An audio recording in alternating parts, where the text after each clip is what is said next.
जिमेलको password बिर्सिनुभयो, कसरी change गर्ने थाहा छैन भने आजको यस भिडियोमा म हजुरहरूलाई जिमेलको पासवर्ड कसरी सजिलैसँग चेन्ज गर्न सकिन्छ भनेर सिकाउन गइरहेको छु। भिडियोलाई अन्तिमसम्म हेरिदिनु होला।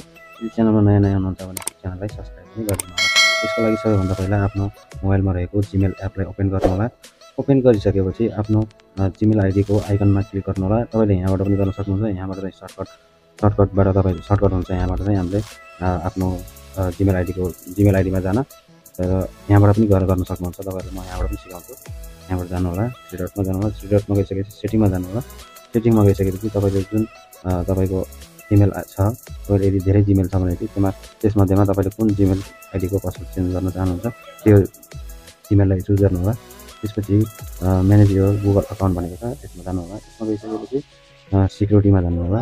सिक्युरिटीमा गइसकेपछि पासवर्ड भनेको छ, यहाँ पासवर्डमा जानु होला। पासवर्डमा गइसकेपछि तपाईँहरूले अब यहाँ चाहिँ हामीलाई नयाँ पासवर्ड चेन्ज गर्ने अप्सन आइसकेको छ। यसमा चाहिँ नयाँ पासवर्ड राख्नु होला।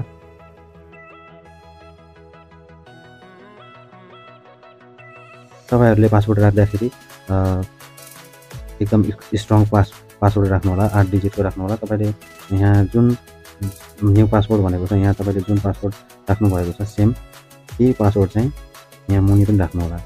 यहाँ कन्फर्म न्यू पासवर्ड भनेको छ, यहाँ पनि सेम त्यही पासवर्ड राख्नु होला, पासवर्ड राख्नु होला।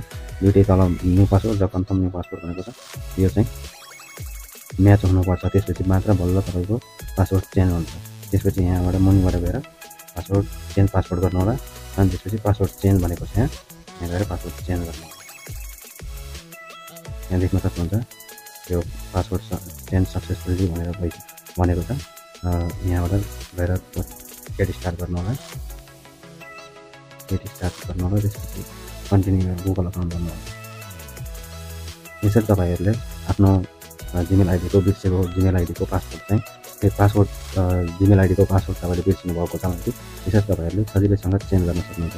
आजको भिडियो तपाईँहरूलाई कस्तो लाग्यो जस्ताको त्यस्तै प्रतिक्रिया दिन नबिर्सिनु होला। भिडियो मन पऱ्यो भने लाइक, कमेन्ट र सेयर पनि गरिदिनु होला।